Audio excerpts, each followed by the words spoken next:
Então vou fazer um breakzinho rápido agora para nossa audiência monstro. Tá todo mundo querendo saber essa história. Ontem tivemos manifestações. O que vai ser? E o Marcel tá aqui, voltou agora. Boa. Ele vai voltar a trabalhar, já tá indo para Brasília. Foi no show do Ozzy. Então essa semana Brasília vai estar pegando fogo e ele vai antecipar o que vai acontecer lá. É só o break da rede de rádio agora com o Reginaldo. Vai lá, Reginaldinho. Bom, o cara foi no show do Ozzy, mano. Tá louco. Todo mundo quer saber, obviamente, quais são os próximos passos da relação do Brasil e dos Estados Unidos. E você foi muito bem com o Mauro Vieira. O que aconteceu com o Mauro Vieira? Você lembra que o Mauro Vieira falou, você questionou ele? Você mandou uma carta lá pro Rubio. Ele falou, mandei uma carta, mas eu não sei se ele viu o e-mail, não respondeu. Mas isso não foi respondeu. Lá atrás, né? Isso foi lá atrás. E sabe o que é pior? É que agora o governo botou 15 anos de sigilo sobre a carta, sabia disso? Eu sei. Se a gente deu essa notícia. Mas eu vou pedir pro Marco Rubio dizer o que tá na carta. Porque se ele mandou, se o Marco Rubio não perdeu a carta... Né? Porque carta irrelevante às vezes a gente perde, né? Mas se ele não perdeu a carta, o governo americano pode divulgar qual era o conteúdo da carta, ou se existiu carta. Será que existiu mesmo? Então essa é uma boa pergunta. Tem essa, né? E outra coisa que eu falei pro Mauro Vieira foi o seguinte... Tartaruga lá, que se cuidar de uma tartaruga, ela foge, o Mauro Vieira, né? Foi. Aí me disseram que era diferente, que se cuidar de duas, uma foge, outra engravida, uma coisa assim, né? Esquece aqui a piada. Mas, enfim, eu disse, se cuidasse de uma tartaruga, ela foge, por quê? Porque na embaixada argentina de Caracas havia venezuelanos refugiados. Só que a Argentina tinha rompido relações com o Maduro porque o Milei não aceitou o resultado das eleições e não reconheceu mais o Maduro como presidente. O embaixador e corpo diplomático foi chamado de volta à Argentina, ou foram chamados de volta à Argentina. E a embaixada argentina ficou sob custódia do Brasil. E aqueles refugiados venezuelanos estavam dentro da embaixada argentina, estavam lá já, se eu não me engano, mais do que um ano. Perfeito. 150 dias sem energia elétrica. Cuidado pelo Brasil. O Brasil estava custodiando com 1.000 litros de água por semana. O Pedro do Turto, que eu conheço já de longos anos, até ele fez o mesmo curso que eu fiz em Georgetown, em Washington, foi colega do meu colega deputado estadual Felipe Camosado, no Rio Grande do Sul, e assim eu conheci melhor. O Pedro do Turto disse que eles estavam bebendo água da piscina. Caramba. Imagina um negócio desse, cara, bebendo ou utilizando para tomar banho, não sei se é para beber, para tomar banho, sei lá, provavelmente. Estavam usando a água da piscina. Então, quer dizer... A embaixada brasileira estava custodiando os caras, não dava não conseguia organizar um salvo-conduto, porque qual que era o óbvio? Dá um salvo-conduto para os caras, vai até o aeroporto, como fizeram com a corrupta peruana lá, né? Deram um salvo-conduto, ela foi para o aeroporto e veio para o Brasil. Por que o Brasil não fez o mesmo com os caras? Pede um salvo-conduto para o amigão lá do Lula Maduro, deixa ele ir até o aeroporto e vai para Buenos Aires. Mas não. Aí o que aconteceu? O governo americano anunciou, dias depois de terem feito, que eles já estavam a salvo no território dos Estados Unidos. Ou seja, o Marco Rubio conseguiu organizar uma operação para tirar os caras, tirar os caras de lá, né? Só que qual é a vergonha maior dessa situação? É que o Brasil estava cuidando da embaixada e não viu a operação acontecer. Que cuidado é esse? Eu disse que se você cuidar de uma tartaruga, ela foge. Sim. Agora eu vou dizer um negócio para você. Os caras levaram, esses 2 anos e pouco aí, levaram o Brasil para trás pro mundo, né? Porque virou meio piada, né, meu? Sim. O Brasil virou meio piada com essa história da guerra, da Ucrânia, da Kirchner, esse negócio da peruana lá, que foi lá, mandou o avião da FAB. Hamas também. Não, e agora tirou da Aliança do Holocausto. Aliança do Holocausto. Isso é um troço louco. É um negócio cortar a relação com Israel. Negacionista de Holocausto. Mas por que isso? Celso Amorim é o CPF que explica, que é o articulador de relações exteriores. Pois é, mas ele, o Mauro Vieira lá, não vou dizer coitado, porque o cara tá nos ferrando lá como ministro, mas o cara é simplesmente um marionete do Celso Amorim, que foi ministro das Relações Exteriores do Brasil no passado e hoje o assessor internacional da presidência da República do Lula. Esse cara escreveu um prefácio de um livro do Hamas. Tá? É esse o cara que é o principal assessor de relações internacionais do Lula hoje. E eles têm toda essa visão aí anti-americana, anti-imperialismo, exatamente, essas bobagens, essas baboseiras, a ponto de dizer que querem acabar com o padrão dólar, né? Que querem substituir com uma aliança do BRICS. Aí o Sami pode falar melhor sobre essas coisas da economia? Ontem teve um evento do PT, ele falou de novo em substituição do dólar e falou, olha, não posso brigar tanto e falar tudo. Mas isso é um delírio, isso é um delírio. Mas é tão grande que nem a Rússia nem a China entraram, delírio. Cara. É um troço maluco. Mas é uma fala pra torcida, como você mesmo coloca, mas no final total. A gente tem reflexos dessas falas, ou não? Não, total. E num momento, principalmente pós-pandemia, que o dólar, a despeito dos prognósticos anteriores, né, na virada do milênio, depois, né, do milênio não, da década, o dólar ficou mais forte como moeda de transação internacional. Então, quer dizer, e é algo que pro Trump em particular, a gente vê os vídeos dele se manifestando sobre isso, é algo muito caro. Ele diz, quem quiser acabar com o dólar tá ferrado, porque eu não vou deixar. Isso aqui é uma coisa que para nós é muito importante.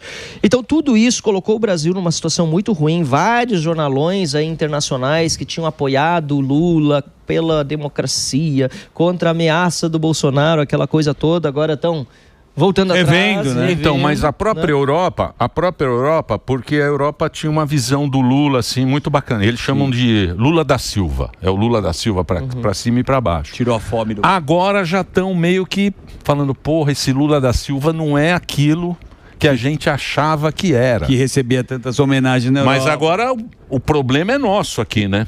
O problema é do Brasil agora. E tem um agravante nessa situação, que é a compra de petróleo, diesel russo sancionado. Esses dados, é só dar um Google aí, vai achar o tamanho da compra que o Brasil começou a fazer desde 2023, quando o Lula chegou ao poder. E esse petróleo sancionado, o diesel, enfim, sancionado, ele gera consequências. E a OTAN está dizendo que em setembro deve sair uma decisão, provavelmente contra o Brasil. O ex-primeiro-ministro da Holanda, o Mark Rutte, é o secretário-geral da OTAN. Que não precisa nem dizer, acho que praticamente metade dos fundos da OTAN são bancados pelos Estados Unidos. Não sei se é praticamente metade, se é o valor da OEA. Mas é um valor astronômico, tanto é que o Trump sempre diz, vocês ajudem a pagar porque eu estou pagando sozinho a conta aqui. Né? Então, quer dizer, os caras vão fazer alguma coisa nos próximos meses contra o Brasil, também lá na Europa. Que foi a história da guerra, quando tentou sancionar. E lá, o Mota, não votaram em você. Tá vendo, gente? Por isso que votar é importante. O Sami não fala isso. Melhor esquiar do que votar. Vamos pro Guarujá. Ele vai esquiar no Chile, na eleição. Eu vou falar para você porque votar é importante. Teve a votação lá para presidente da Câmara. E aí? Votaram em quem? Hugo Mota. E falaram que era o... Dança da Morte. Esse aqui entrou. Falou, não, eu tô lá, tal. Pelo Brasil. Quantos votos você teve? 31. 31. Porra. Poucos votos. São 500 e tal. E abriu mão dos votos também para apoiar ele. Sim. O que está acontecendo agora? Nada. Por quê? Votou mal. Eu acho que ali foi uma estratégia de oposição que a gente tinha que ter pensado antes. Eu insisti internamente, mas eu não tive, infelizmente, a felicidade de ser opinião vitoriosa um ano antes da eleição para o Mota, praticamente, para a presidência da Câmara, que o Mota ganhou. Porque eu dizia, olha, a oposição tem que ter um candidato, não precisa ser eu, aliás, até melhor que não seja, porque eu sou de um partido pequeno. Hoje nós temos 5 deputados, só dos 513. Ideal que fosse, inclusive, do PL. Para ter uma condição de negociar, porque a eleição na presidência da Câmara, muita gente lá fora não sabe, mas todo deputado sabe, é de 2 turnos. Então, se você não tiver uma vitória no primeiro turno, você pode apoiar no segundo turno quem tem mais voto, entendeu? E aí, o que você faz? Para apoiar, você diz, eu te apoio, Mota, desde que você assine aqui, dê entrevista dizendo, e foi isso que eu critiquei. Não era o fato do acordo com o Mota. Era o fato de que o acordo não era explícito. Ele nunca deu uma entrevista dizendo que era a favor da anistia e diziam que ele ia pautar a anistia. Ele nunca deu uma entrevista dizendo que era contra aumento de imposto, mas diziam que ele não ia pautar aumento de imposto. O que aconteceu? Até o IOF o parlamento votou, a gente não pode esquecer isso, e o STF foi lá e disse, não pode, ficou por isso, eu vou cobrar o Hugo Mota essa semana. Ficou por isso. O IOF foi uma canetada. Mas aí teve acordo antes, porque para mim, se não recorrer, teve acordo antes. Então, que é o seguinte, se não recorrer à decisão judicial, então vai lá e recorre. Certo? Ele não recorreu até agora. Então, mas aí você sabe que a política, ela sempre foi, no Brasil principalmente, sempre foi resolvida em jantares. Opa! Sentar, conversa, pouca gente decide e tal. Sempre assim. Desde que o mundo é mundo. Hoje em dia as pessoas têm mais visibilidade, porque tem rede social, tá todo mundo envolvido emocionalmente, sentimentalmente. E isso, querendo ou não, você vê aqui pelos comentários, as pessoas estão envolvidas emocionalmente com política. Isso é muito bom. Né? Estão envolvidos. E a gente sempre vota com emoção, com sentimento. É isso que leva a nossa vida. Então você vê que hoje mudou muito esse negócio, mas ainda funciona o acordo no jantar. Ou não? Não, sem dúvida. Inclusive, o Arthur Lira deu uma entrevista poucos dias atrás que eu li e dizia que o que acontece no plenário é praticamente o que já foi decidido antes. E quando isso vai mudar? A gente consegue reverter, mas não é sempre, não. Ele falou de uma forma a valorizar justamente aquilo que ele faz bem. Ele faz bem isso. Ele é um ótimo articulador, não tem dúvida, não tinha chegado à presidência da Câmara e reeleito como foi. Mas assim, com apoio de praticamente todo mundo. E naquela vez eu também concorri contra ele, né? A gente está sempre, pelo menos, marcando uma posição ali, né? E quando vai mudar isso? Não, quando o povo acompanhar mais e votar melhor realmente nos deputados que votam de acordo com o que o povo espera. Eu acho que tem muito deputado que chega lá e que acaba ficando refém do cargo, refém do mandato, fica com medo de perder uma emenda, alguma coisa assim. E aí, isso aí, infelizmente, afeta tanto na direita como na esquerda. Esse silêncio que a gente está presenciando agora, é isso? Silêncio do Congresso? É isso nesse momento?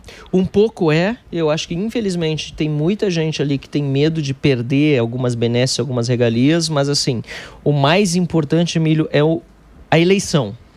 E isso, quanto mais perto vai chegando o período eleitoral mesmo, mais vai impactando na atitude do deputado. Então, aquilo que a gente está vendo hoje, esse silêncio, já vai diminuir bastante amanhã, quando recomeçam os trabalhos legislativos. Eu espero não estar errado, mas a minha impressão é que amanhã essas manifestações que nós tivemos no domingo vão repercutir muito fortemente e com essas notícias mais recentes. Mas me parece que os políticos têm algum rabo preso. E aí tem eleição ano que vem também, né? Tem um rabo preso, não? Com o STF, ou sempre vai uma coisa que é arquivada. Você vê que o cara é machão. Me parece sempre que assim, é uma negociação. Eu acho importante. Deixa você ir no jantar que vai ficar tudo legal, eu tenho uma pasta lá que eu te coloco, ou o processo entra ou não. Isso não é só na política, mas na política talvez seja mais exacerbado que a visão de curto prazo. Nós temos uma visão de curto prazo muito forte no Brasil, né? E aí, de novo, recorrendo um pouco à economia, né? Nós temos, por exemplo, uma cultura de poupança também muito pequena no país. Só para fazer Parece que não tem nada a ver, mas tem. Né? Então, o curto prazo na política funciona dessa forma também. Eu tenho 4 anos de mandato, vou tentar o máximo possível durante esses 4 anos retirar tudo de regalia, de privilégio, buscar tudo que como é que se chama? Emenda parlamentar, cargo no governo, porque eu não sei se eu vou estar aqui depois. Né? Então, isso infelizmente pega muito, mas de novo, quanto mais tempo, mais próximo vai chegando a eleição, tem um outro incentivo que eu preciso também, por meio das minhas atitudes, demonstrar para o eleitor que eu dependo do voto dele. E, infelizmente, o brasileiro tem muita memória curta. Né? Sim. Às vezes tem gente que resolve tudo nesse último ano, resolve estar junto, mas outros 3 anos... Por isso que é bom lembrar os nomes. É bom. Ô, Marcelo, e você? Até deixa eu ver se mandaram vê se mandaram aí, que é bom lembrar os nomes aí. Ô, Marcelo, e você pensa em ir para o Senado? Como é que está essa articulação? Tá certo. Tá confirmado já, eu sou pré-candidato ao Senado da República lá no Rio Grande do Sul. Boa. Eu vi, você o... Deputado Sanderson. Que está indo também ao Senado da República. Inclusive parece que ele já esteve aqui. O Sanderson já esteve aqui? Firmeza, Sanderson. Eu acho que ele teve uma vez aqui, não tenho certeza. Mas é um bom cara, viu? Aliás, bom não, excelente. Tanto é que eu estou apoiando ele junto nessa aliança. E o Zuco, para governador, que é do PL. Aliás, o Sanderson também. E eu acho que essa foi uma maturidade que nós atingimos no Rio Grande do Sul que foi muito importante. Sabe, a gente conseguir juntar os 2 partidos da oposição hoje, já 1 ano e tanto antes da eleição, e buscar atrair outras legendas, né? Progressistas, por exemplo, no Rio Grande do Sul é muito importante. Tem muito canhoteiro lá, né? Tem o PT, PSOL, a turma toda. Lógico, né? a turma boa, né? Uma tradição. PDT, porra. Uma parte do PDT até não é tanto engraçado lá no Rio Grande do Sul. Tem uma parte que é bem de esquerda, mas tem outra parte que não Brizolão. é tanto. Pois é, que é o... Brizolão. Que é o ídolo. Povo brasileiro. Brizola eterno. Clássico. Qual é a pergunta, Eu tenho uma pergunta. O Albeta tem? Não. Deixa eu ver se mandaram ali assim enquanto isso. Senado, mas pode perguntar, Sam. Não, ele perguntou se é pro Senado e ele é pré-candidato. Você comentou, Marcelo, que você vai falar com os empresários do setor calçadista. Certo. Eu queria saber qual que é a... Assim, provavelmente eles vão falar do impacto, vão pedir ajuda, tudo. Qual que é a estratégia para resolver? Porque a gente entende, obviamente, o que o Trump tem por objetivo, mas também quem está pagando a conta nem sempre tem muito a ver com o problema. Assim. Então, como que você vê essa situação e como você pretende ajudar na negociação? Porque, às vezes, o grande problema é que os Estados Unidos não quer negociar e aí não tem quem o faça. Depois ele responde. Só mandei aqui que o pessoal não estava bem sabendo qual que é a lista que eu estava pedindo aqui. São tantos grupos. Ah, não, tá aqui, mandaram aqui. Achou? Mas tá pequenininho. Bom saber. Do Sami, né? Depois eu repito. Vocês querem que eu leia todos os nomes aqui? Por favor, é bom lembrar, né? Não, tem muito, é muito. Tá, vamos lá. Você vai ficar a tarde inteira. Isso aí é um né? serviço de utilidade pública. Não, mas é muita coisa. Ângelo Coronel, Ciro Nogueira, Confúcio Moura, Daniela Ribeiro, Davi Alcolumbre, Doutor Irã, Doutor Eudócia Caldas, Eduardo Braga, Efraim Filho, Elisiane Gama, Fernando Dueire, Flávio Arntz, Giordano, Ivete da Silveira, Jader Barbalho, Jaime Campos, Jussara Lima, Laércio Oliveira, Mara Gabrilli, Marcelo Casso, Margarete Buzetti, Messias de Jesus, Renan Calheiros, Romário, Soraya Tronic, Sérgio Petecão, Veneziano, Vital do Rego. Esses são os que não votaram. Esses que não assinaram o impeachment do Moraes. Sobe depois nas redes sociais. Desculpa te desobedecer aqui. Não, mas sobe nas redes sociais também pra turma lembrar. Nem senador ele virou. Congresso. Mas tá certo. Nem senador ele virou. É igual o Mas obrigado pela licença aí. Obrigado pela licença. Mas Sam me fez a pergunta. Então, do setor calçadista. Não, qual que é a estratégia aí de negociação? Pois é, eu vou entender com eles, porque qual que é o nosso principal aliado normalmente numa estratégia de negociação fora do país? É o setor que compra fora do país, porque quem compra o calçado brasileiro é quem tem acesso aos políticos americanos para fazer aquilo que nos Estados Unidos é legal e perfeitamente regulamentado, inclusive, que é lobby, é uma palavra feia no Brasil, mas é o que empresas fazem para conversar com os políticos e fazerem pressão. Então, quer dizer, eu vou entender melhor com quem ele já tem conversado, quais são as associações lá nos Estados Unidos, quais são as portas que eles têm no governo americano, se eventualmente eu tenho alguma outra entrada, para poder chegar naquele que é o verdadeiro responsável, que é o Donald Trump. Né? E o que você achou dessa... Agora, eu acho que... Bom, o que você achou dessa sanção aí, a Magnífica, aqui no Brasil? Como é que você recebeu isso? O impacto. Eu não gosto de celebrar a desgraça dos outros. Agora, o Alexandre de Moraes está provando do mesmo veneno que ele aplicou sobre milhares de vítimas no Brasil.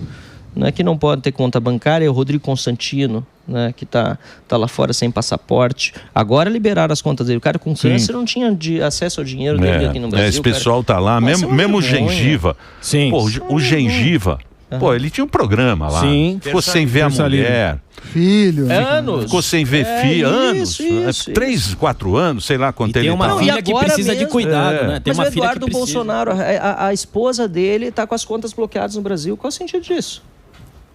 O Eduardo Bolsonaro, lá nos Estados Unidos, a esposa dele tem contas no Brasil, tem uma profissão completamente separada. Ela não tem nada a ver com a política. Nada a ver com o negócio, entendeu? E tá com o esposo agora da Carla Zambelli, mesma coisa. O Moraes foi lá, mandou bloquear contas. Pergunta para um estudante de direito do primeiro semestre se isso é legal.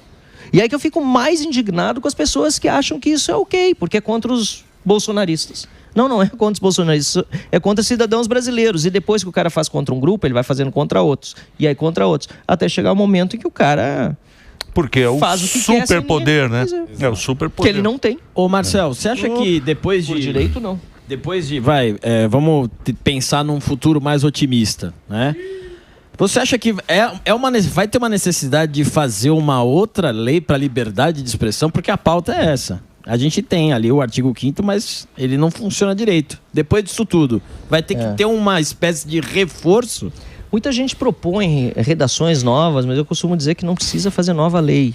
Precisa cumprir as que nós temos. Exato. Inclusive revogar algumas que são idiotas, sinceramente. Mas nesse caso aí, é uma lei que nós já temos, é mais do que isso, uma previsão constitucional. A questão da imunidade parlamentar por opinião, palavras e votos existe na Constituição brasileira desde 1824. O primeiro a colocar essa Constituição foi o imperador Dom Pedro I.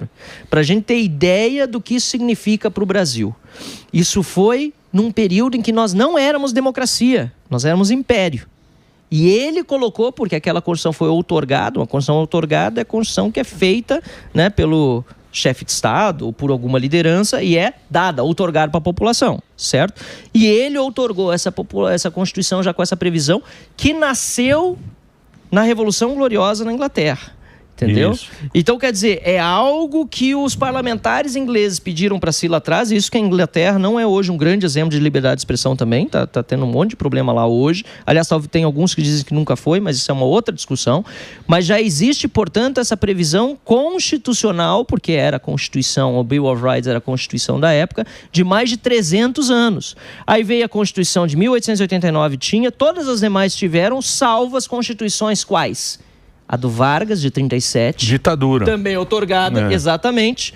E aquele adendo da Constituição de 67 que foi feito, que era um ato institucional que foi transformado em emenda constitucional e visto hoje como Constituição. E só para concluir, sabe de onde eu tirei esses dois exemplos?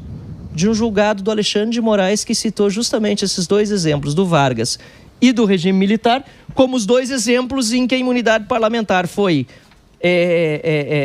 retirada do ordenamento jurídico brasileiro e eram momentos de exceção e ele condenava isso naquele julgado dele. E agora ele faz sem nenhum pudor. Então, mas o ruim da gente entrar nessa lei é o Brasil fazer parte do rol das pessoas que estão incluídas. Ah, da Magnitsky, sim, desculpa. Porque, eu viajei muito aqui. É vergonhoso. Não, é horroroso. Porque quando você vai viajar, o cara fala, porra, o que está acontecendo no Brasil? O que está acontecendo aí no Brasil? Mas parece que precisou acontecer isso no Brasil, é um troço impressionante. Mas o Congresso podia resolver. Mas eu concordo com você, não tem a menor dúvida. E eu, como ninguém, tenho batalhado para isso. Não precisava ter uma lei Não, claro que não, claro que não, claro que não. Isso aí, desanima, né? Mas esse é mais um exemplo da falência das nossas instituições, do Congresso Nacional, inclusive, que está muito mais interessado em emenda parlamentar, em carga, em benesse, em lugar de trabalhar legislação para o Brasil melhorar. Então, mas isso aí não vai não vai frustrando o eleitor? Sem dúvida, INSS. Os velhinhos. Aí você vai falar de INSS? Os velhinhos. Pra isso, cara. Essa semana é pra... Eu sou membro da CPMI, né? Eu sei. Essa semana o Davi Alcolumbre disse que instalaria depois do recesso. Espero que a gente comece o trabalho. Sou membro. Nós temos 5 deputados e o senador, na verdade 4 deputados e o senador Girão participando da comissão.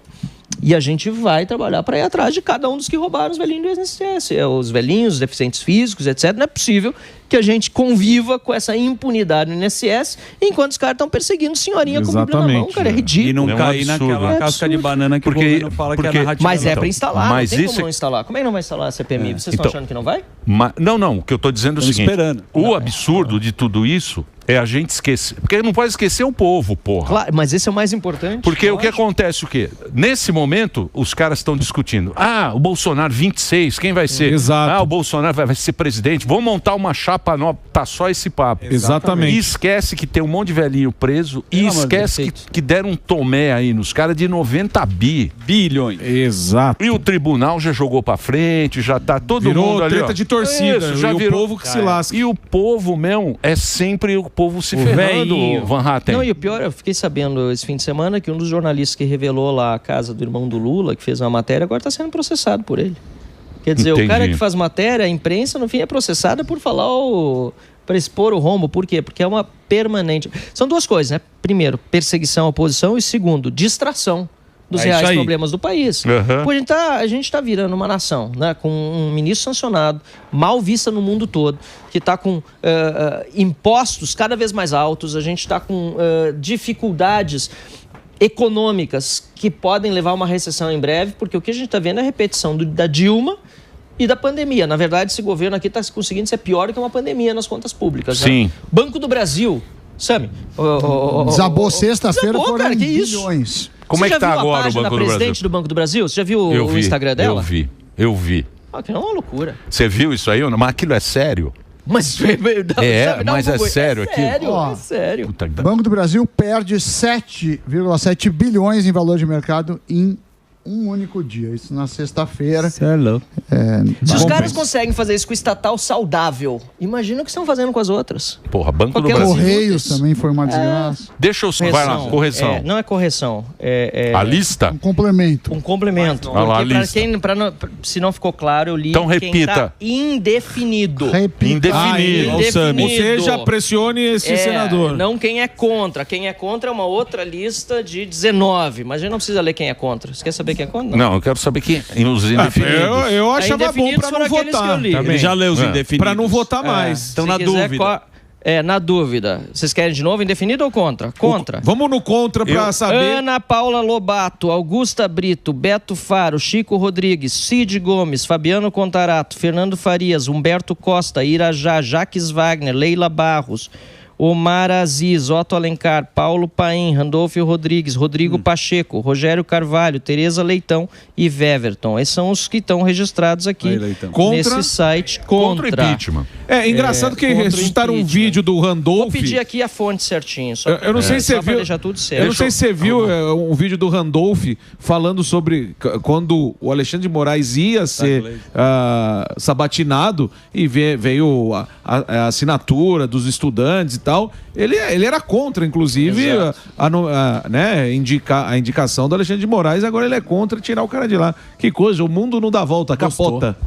Muito que coisa, hein? Você acha que esse aqui está no site votossenadores.com.br. Aí não me complico, se alguém quiser saber a fonte, essa. Tá aqui, a favor 34. Qual é a fonte? Votossenadores.com.br. A favor 34, indefinidos 28, contra 19, tá? Você estava falando de jantares? Maioria não. Maioria não quer. Deixa eu falar. Não, maioria indefinida. Não, maioria sim. Maioria 34, maioria mas somar o indefinido. Aí a maioria é contra. Então, por enquanto. Maioria tem que pressionar. Maioria é contra. Só pressionar. Hã? Só pressionar quem você votou. Ué. Depende, às vezes não. O que eu vou fazer uma campanha é para os velhos fazer o que eles fazem com um jovem. Teste do pezinho? Não, fazer os velhos votarem. Ah, tá. Sim, sair de uma casa. boa mesmo. Pegar os velhos. Opa. Os velhos, senão eles vão continuar dando tomé aí, CNSS. Vamos ver se eles vão devolver o dinheiro. Votar velho, falar, vai lá para não ser... fazer um título novo. Você tem mais de 70 anos. Ou leva seu... Tô junto na campanha. Que não precisa mais votar. Vai lá e retira. Pega um título novo e vai votar agora no ano que vem. Tô junto na campanha. O Paulo. Mas tô preocupado também, viu, Emílio? Porque ontem na manifestação eu vi pessoas de meia idade, de mais idade, de muita idade, mas eu não vi muito jovem. Sim. E aí eu quero fazer um reforço esse programa que tem muita gente jovem que assiste.